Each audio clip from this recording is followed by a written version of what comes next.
The new CFO walked into our Monday morning briefing like he owned the building, which technically he kind of did now, at least on paper.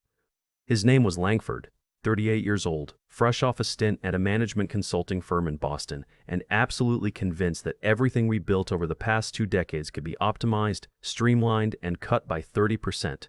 He looked right at me when he said that last part. I want to be clear about something before I tell you what happened next. I'm not a bitter man. I've never been the type to hold grudges or plot revenge. I spent 22 years as a structural systems engineer at a defense contractor outside of Huntsville, Alabama, and in that business, grudges get people killed. Literally. So I learned early to check my ego at the door and focus on what mattered, getting the work right. But I also want to be clear that what I'm about to tell you is not a story about revenge. It's a story about what happens when you strip the experience out of an engineering team and replace it with a spreadsheet. The consequences weren't something I engineered. I didn't plan them. I didn't even particularly enjoy watching them unfold, though I'd be lying if I said there wasn't a moment, just one, where I allowed myself a small, quiet smile. Let me go back to the beginning. I came up through the ranks the hard way. My first job out of Georgia Tech was inspecting welds on fuel storage assemblies at a facility in Decatur. Not glamorous work, 12-hour shifts, steel-toed boots, a supervisor named Hewitt who communicated almost entirely in grunts and head shakes. But Hewitt knew his stuff, and he taught me the thing that I eventually built my entire career on. The detail you skip today is the failure that grounds a flight tomorrow. That stuck with me.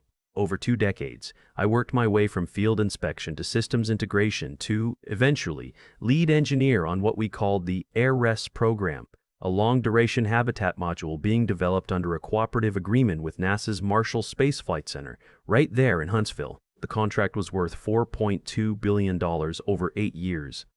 It was the biggest thing our company had ever touched, and I was the guy who'd kept it alive through 3 budget cycles, 2 changes in NASA leadership, and 1 incident in 2019 that I am still not technically allowed to discuss in detail, but which involved the pressure seal, a congressional inquiry, and about 4 months of the worst nights of my life. We fixed it. We documented it. We reported it correctly and transparently, and because we did, NASA trusted us more coming out of that crisis than they had going in. That trust was not an accident. I had spent years building relationships at Marshall, not the political kind. Not golf outings and steakhouse dinners, though those happened too. I mean the real kind. The kind where Dr. Elaine Soroka, who ran our primary oversight office at NASA, would call me directly on a Saturday morning when something in our test data looked off, because she knew I'd rather hear it from her at 8 a.m. than read it in a formal notice on Monday. The kind where, when we had a materials variance on a titanium component, I could walk into the review meeting with the corrective action already drafted because I'd already talked it through with her team the week before. That's not a skill you can hire. That's not something a new graduate learns in an MBA program. That's 22 years of showing up, being honest, making hard calls, and never ever letting the paperwork get ahead of the problem. Langford didn't see it that way. His first week, he spent 3 days reviewing headcount by department. His second week, he sent around a memo calling for a talent optimization audit, which was corporate language for figuring out who made too much money for what he perceived their value to be. By his third week, he had a list. I was on it. My manager at the time, a decent man named Alderman, who I genuinely felt sorry for throughout this entire episode, called me into his office on a Wednesday afternoon and had the look of someone who had been given a task he found genuinely unpleasant. Langford wants to restructure the ARES program management, he said. He didn't look at me when he said it. I asked him what that meant in practical terms. He told me it meant my position was being reclassified. The role would be disaggregated, another Langford word, into 3 separate functions, each handled by a different team member at a lower pay grade. My salary was apparently a line item that had caught Langford's eye. He'd run the numbers and determined that 3 junior engineers at $65,000 a year each cost less than 1 senior engineer at $210,000. The math was technically correct. The reasoning was catastrophically wrong. I asked Alderman who would manage the NASA relationship. He said Langford had a plan for that. I asked what the plan was. He said a junior program manager named Weiss would take over the oversight liaison role, and that Langford had also brought in an external consultant, a firm out of Atlanta, to modernize the stakeholder engagement process. I sat with that for a moment. Then I asked Alderman as calmly as I could, Whether Langford understood that I was the only person in our organization who held active facility access credentials at Marshall Space Flight Center, not just badge access.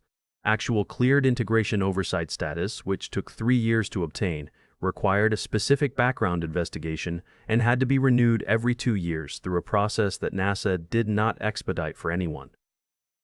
Alderman looked at his desk. "He's aware," he said. "He believes the consultant can handle the liaison function remotely." "I want to tell you," I argued. "I want to tell you I went to the mat, that I fought it, that I documented my objections in writing and escalated them up the chain. I did actually do all of those things. I wrote a 4-page memo outlining exactly what would happen if an uncredentialed representative attempted to function as a program liaison on a Class A NASA contract. I sent it to Alderman, to the VP of Programs, and to our company's general counsel. I received in return a very polite email thanking me for my input and informing me that the decision had been finalized. So I did what you do when the decision is final.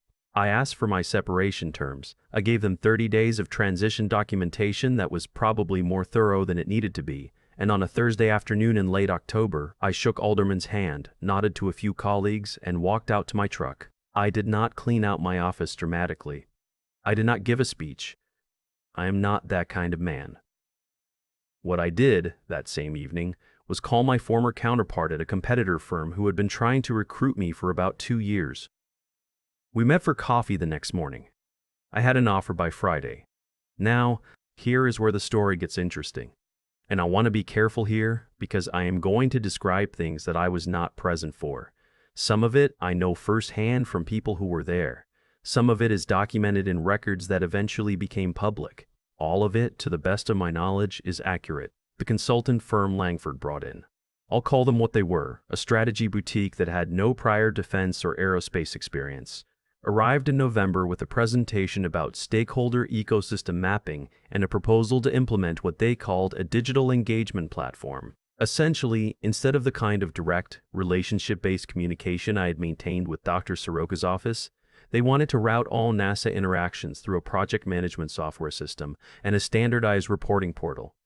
I cannot overstate how badly this was going to go. NASA's Marshall Space Flight Center operates under a set of oversight protocols that are not suggestions. They are not bureaucratic preferences. They exist because at some point in the history of American aerospace, human beings died when those protocols were not followed. The people who work at Marshall know this. The people who have careers in this industry know this. The people who run strategy boutiques in Atlanta apparently did not. Weiss, the junior program manager who inherited my liaison function, was a perfectly capable young man, 29 years old, master's degree, good instincts for the administrative side of the work. He also had never once set foot inside a NASA facility in a credentialed oversight capacity. He did not hold the facility access credentials I had described to Alderman. The consultant team certainly didn't have them. Langford had apparently concluded that this was a detail, a process inefficiency that could be worked around through the engagement platform. The first sign of trouble came in December. Dr. Talbriok, Soroka's office sent a formal inquiry requesting clarification on the status of our primary oversight representative. Under our cooperative agreement, NASA was required to have a named, credentialed individual at our organization who served as the integration oversight liaison. I had been that person. The paperwork, as far as Marshall was concerned, still named me. The consultant team, acting through Weiss, sent back a response indicating that the role had been transitioned and that going forward, all oversight communications would be managed through the new engagement platform. Dr. Hammond, Soroka's deputy, a meticulous man named Castillo, whom I had worked with many times, sent back a 3-sentence reply.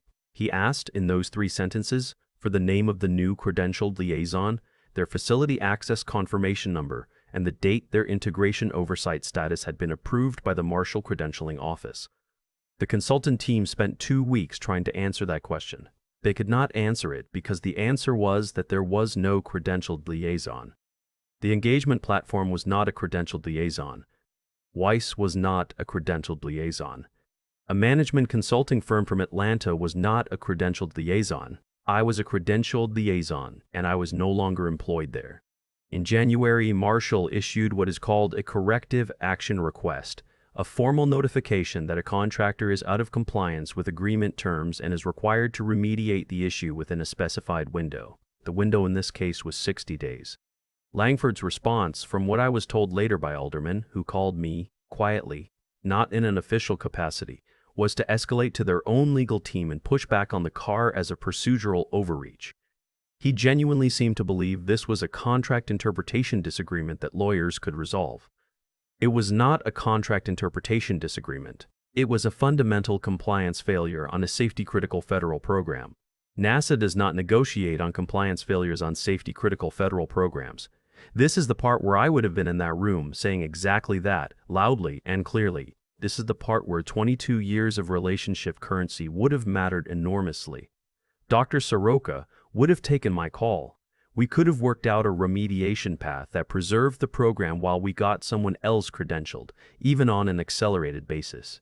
It would have been expensive and unpleasant, but it was survivable. Instead, the legal escalation confirmed to Marshall that the company did not understand the nature of the problem they were facing. In March, NASA issued a formal notice of non-compliance, which is a significantly more serious document than a corrective action request. The notice cited the absence of a credentialed integration oversight liaison as a material breach of the cooperative agreement. In April, the ARIS program was placed on a formal hold. $4.2 billion. On hold. I heard about it on a Tuesday evening from Alderman, who by this point was calling me with the regularity of someone who needed to tell another human being what he was witnessing. I was in my backyard trying to get an early start on the garden. My wife was inside making dinner. I stood there with my phone and listened, and when Alderman finished, there was a long silence. "I'm sorry," he said. "I know this isn't what you wanted to hear." I told him I wasn't happy about it, but not for the reason he might think. Those programs employ a lot of people, good engineers, good technicians, people who had nothing to do with Langford's decisions and who are now watching their work get shut down. "What's Langford saying?" I asked. Alderman paused. "He's saying it's a NASA bureaucracy problem." I told Alderman I hoped someone above Langford was starting to understand what had actually happened. He said he thought that was probably going to become clear very soon. He was right. The board brought in an outside review firm in May. The review took about 6 weeks and was, by all accounts, thorough and unsparing.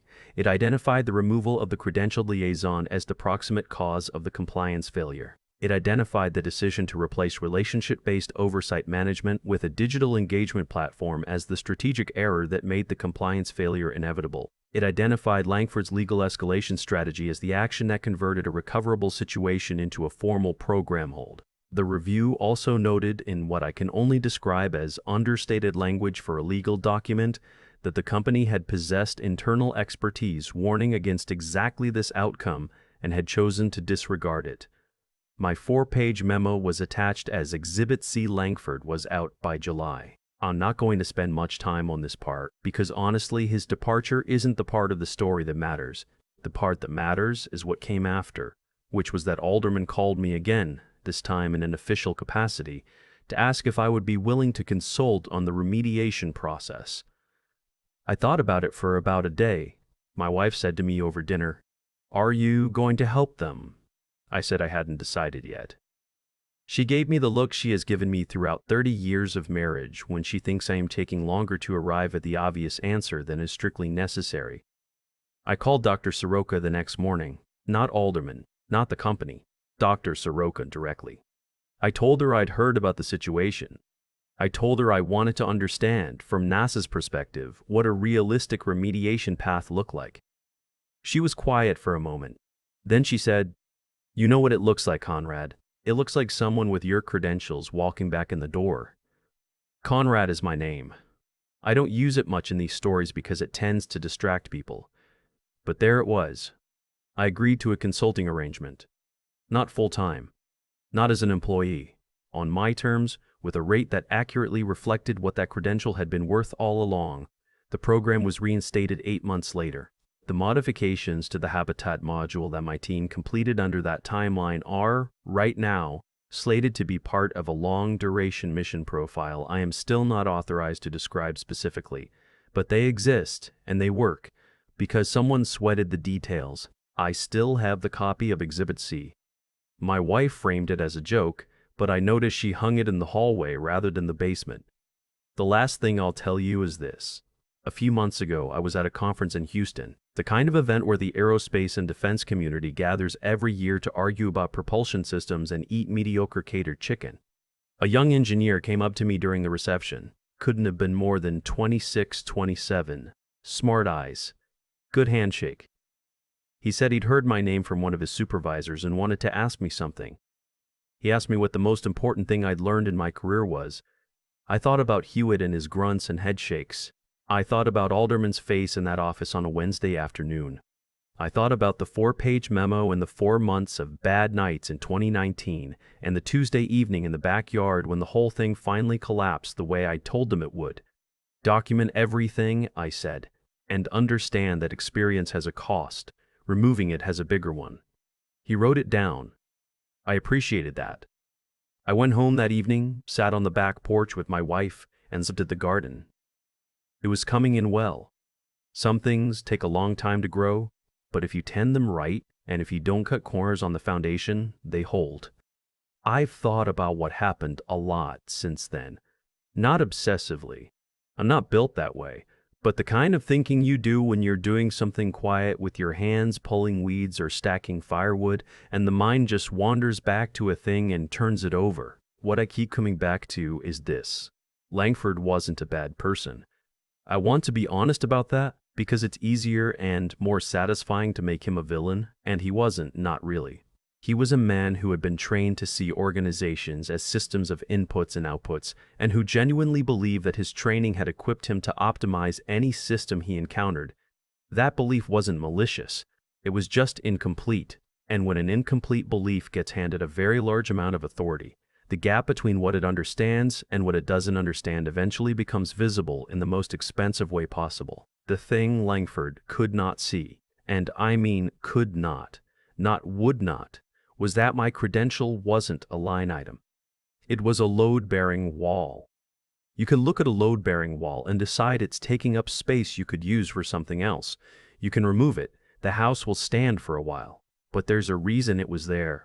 I think about the engineers and technicians who lost months of work when that program went on hold. People who had nothing to do with any of it. People who came in every morning and did the job correctly and then watched the whole thing freeze because somebody 3 levels above them had decided that a 22-year relationship with a federal oversight office could be replaced by a software platform. That part still bothers me. It always will.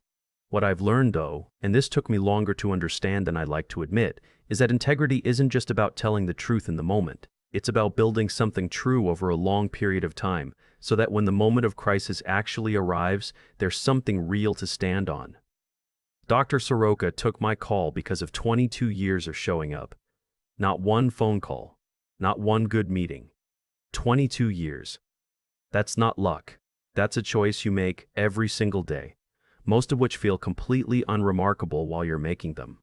Langford had credentials too, good ones. The credentials tell you what someone learned. They don't tell you what someone built. And in industries where the consequences of failure are measured in human lives and federal investigations, the difference between learned and built is everything. I said to that young engineer in Houston, document everything. I meant it practically because Exhibit C saved me, but I also meant it in a larger sense. Document your work, document your reasoning, document your commitments. Build a record that reflects who you actually are, so that when someone tries to reduce you to a salary number on a spreadsheet, there's a counter-argument that doesn't require you to raise your voice. Walk out quietly. Let the work speak. That's the only thing I know for certain after all of it.